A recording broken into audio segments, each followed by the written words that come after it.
Welcome to a day in the life of a beekeeping entrepreneur, March.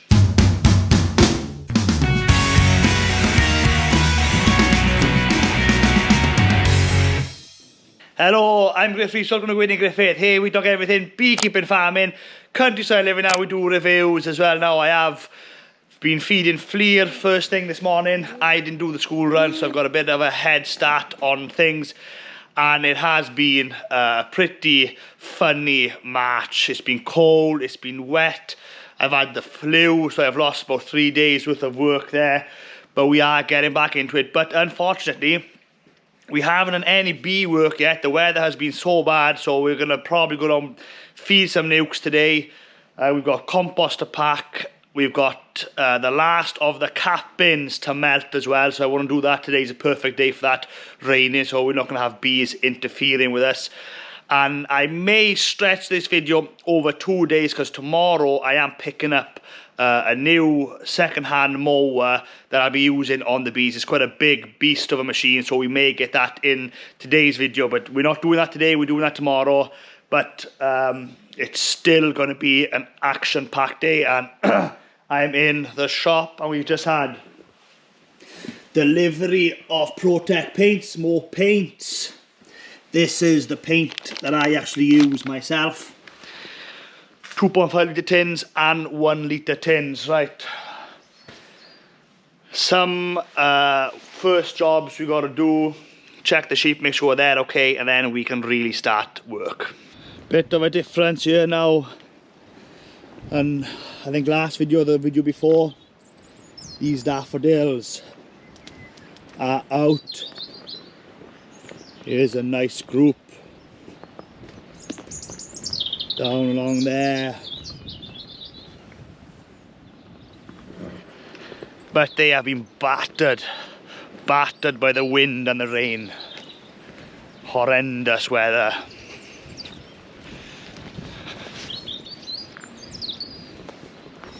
So I actually planted all these out here. Lovely smell to them, and along there. So if you ever come to the honey house, or not the honey house, come to the honey farm this month, you get to see all the daffodils I planted. So here's some of the sheep. Don't know whether you can see that. Fields are soaking. They have had a tough time the last 4 weeks. But nothing I can do now. They're out and they got to stay out. Let's look at this. What are you supposed to do when the weather's like this? You can't go through bees when it's like this. Tell you, it's going to be a busy April with the weather coming quick. It's going to be a big job. We got to keep on top of it.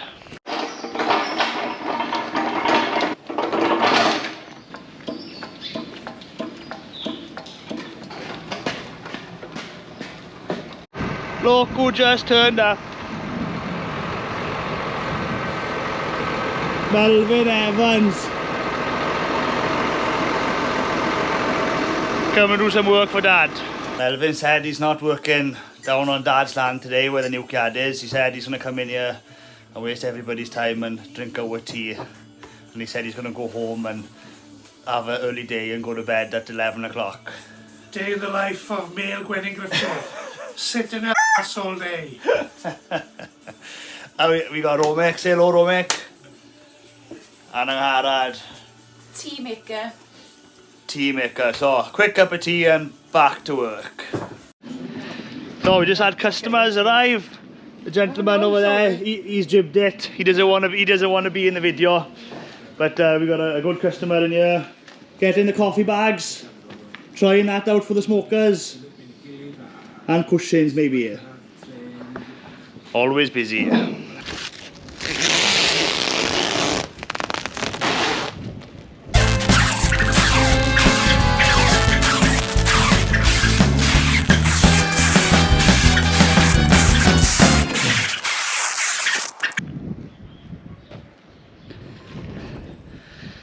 Two pallets of compost going out, one full pallet, 40 bags, and then a small one, 10 bags. Now if you are wondering why did I go around that pallet again with plastic wrap and, you know, use more plastic than what's needed.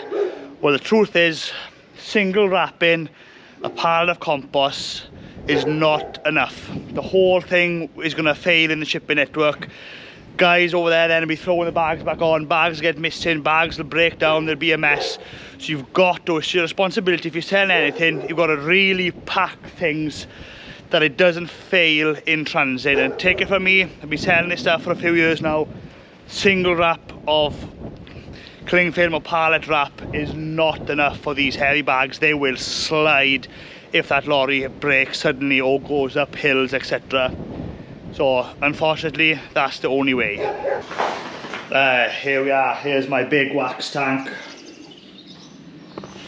That's full of the last of the cap bins. Now this is a gas bottle, so it's got quite a fierce gas burner on it, and that's why I'm in the shed. There's no electric in here at all. It's all steel construction. I just use this as a bit of a storage here more than anything, but this is in here, and when you're ever melting beeswax with a burner, the hose pipe is in here as well. So what we're doing, we're gonna melt this down. It drains into this aluminium pot.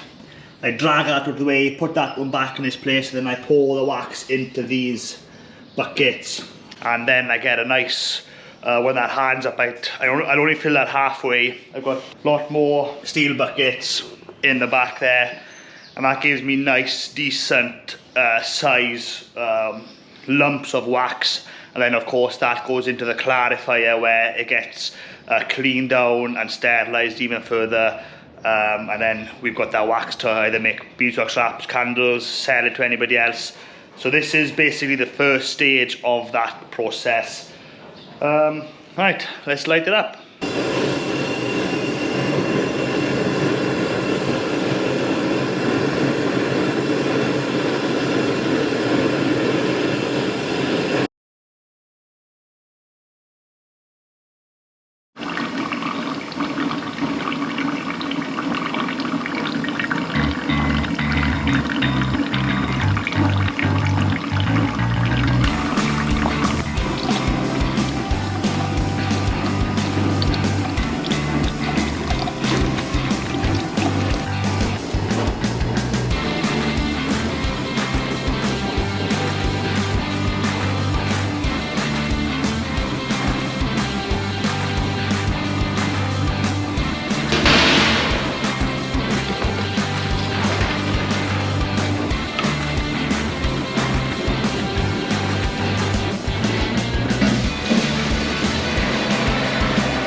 This thing drains the gas.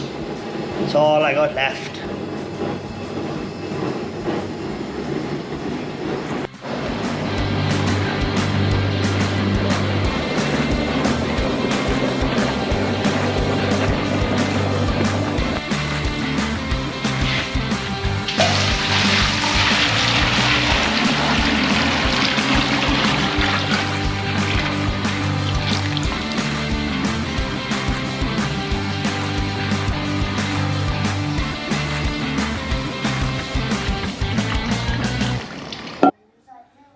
Time for food. Trigger. Chicken no? Yeah.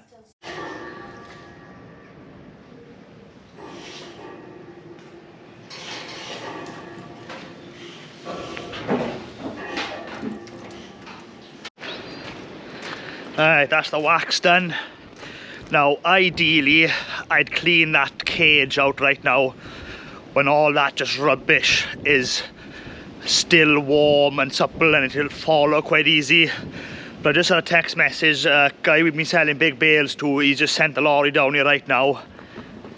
And I need a take the pallet forks off because we've been handling compost, and I need to put the bale grab on. It is 2 o'clock and he said he'll be here between 2 and 2:30, so that takes priority. I need to get that done.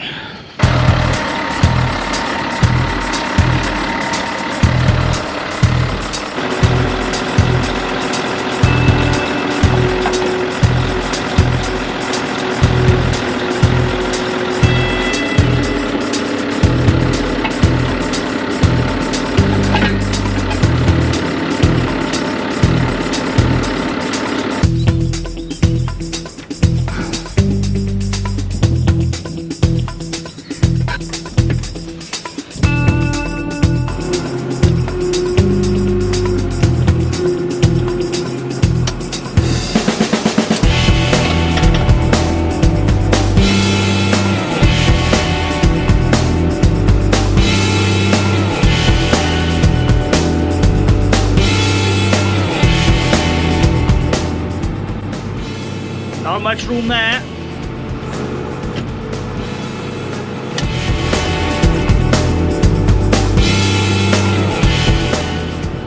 We gotta watch Mel's trailer.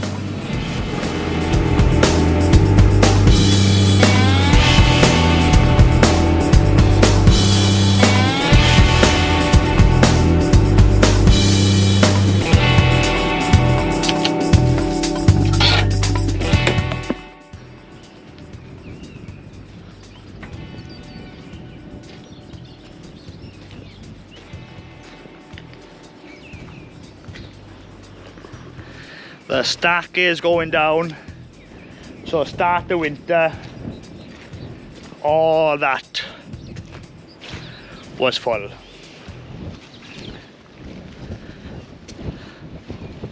Few more out of this, and then this stack here.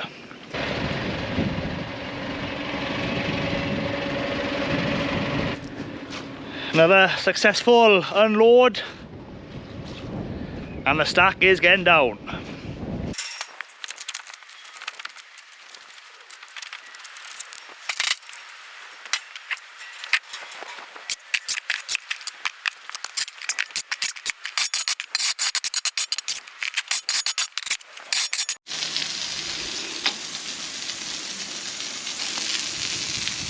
Well, it turns out that cage was still quite easy to clean. It was still warm.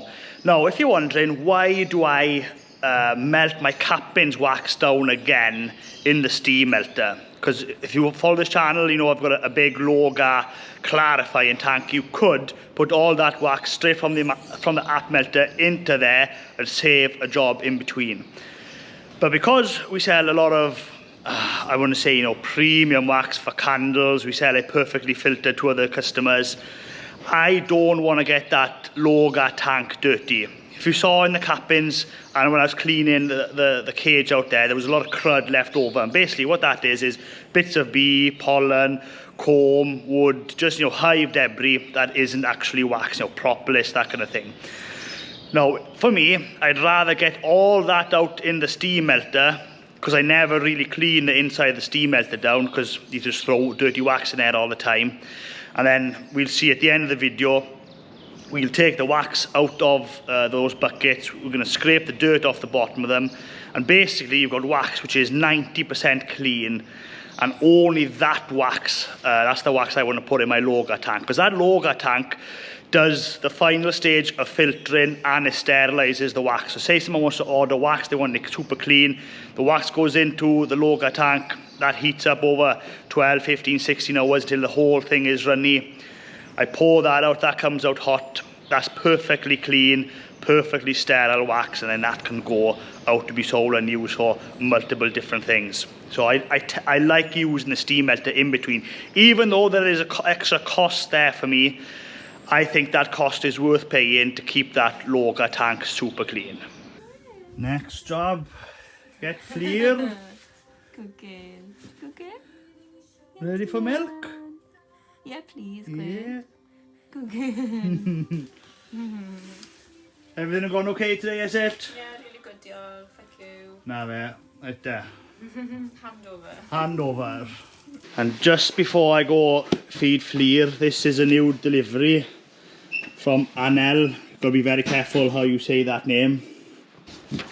And like some people saying it wrong. But we've got pollen traps.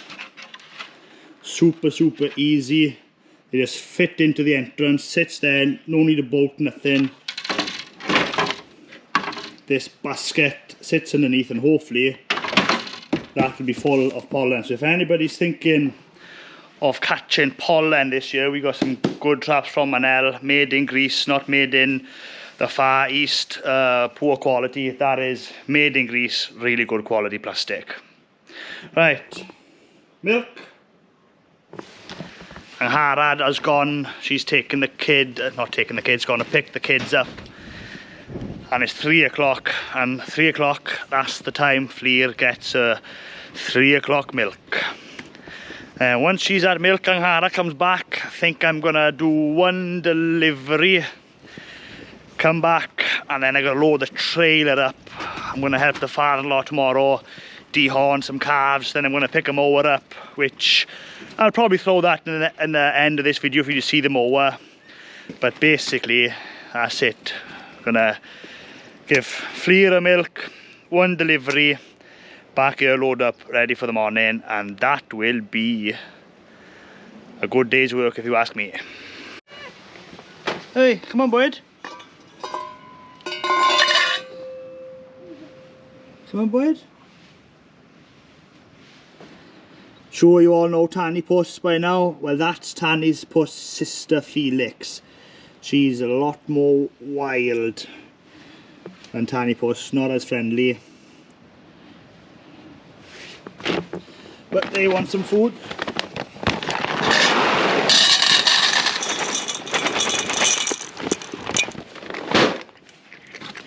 And that's the only time you can touch Felix, is when you're giving her food. Right, that's honey delivery done. Change coat, load up for tomorrow.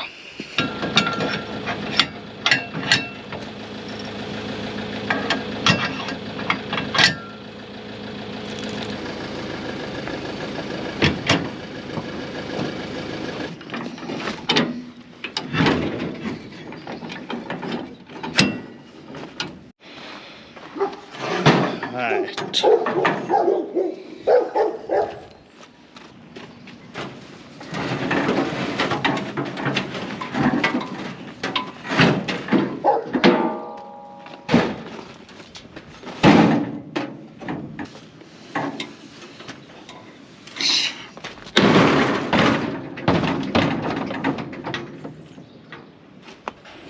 That's the calf crush.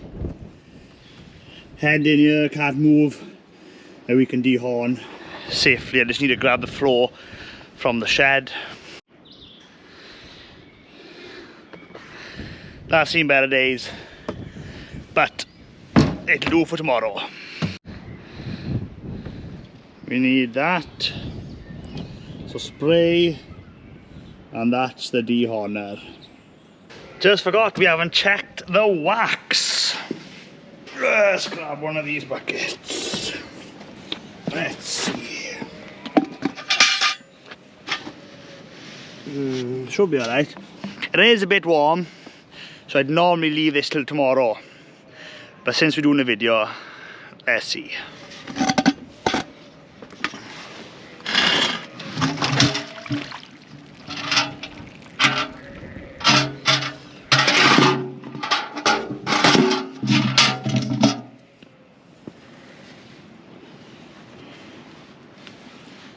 And we are left with that.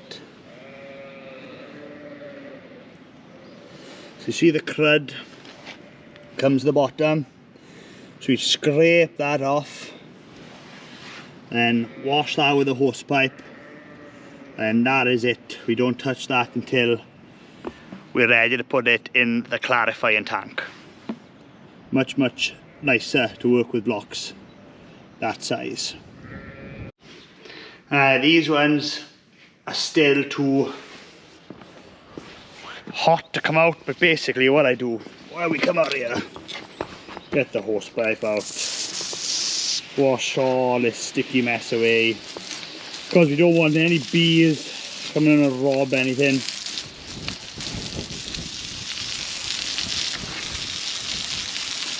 Wash that dirt off.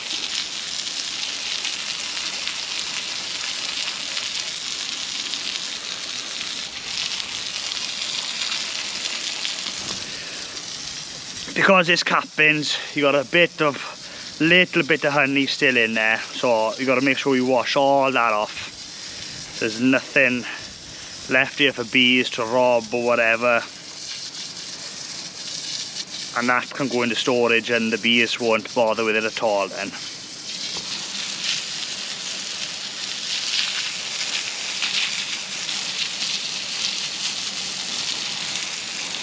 Right, now that is it for today work wise, but it's not the end of the video, because I'm going to show you the mower I'm buying tomorrow, so we'll get that in right now.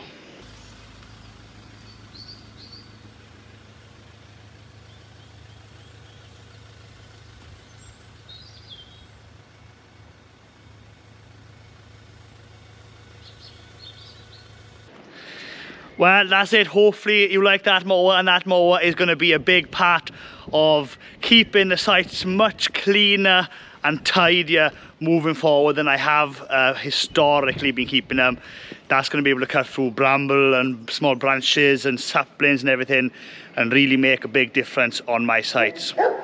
Well, that's it for another video of day in the life of a beekeeping entrepreneur. Hopefully you enjoyed this one as well, and let me know in the comments, have you been enjoying this series so far? Obviously it's the time of year where we're not really doing bees yet, and I'd have thought now next month onwards is going to be basically beekeeping in every video. It's just that time of year, it's been the winter, and we are almost there, almost going through bees. I'm guessing the next week we get that's good weather, the supers will be going on, so stay tuned for that. Well, that's it for this video. Don't forget, if you like this video and you want to watch more of the same kind of content, then please subscribe to my YouTube channel. I try my best to upload news every week. Thanks for watching.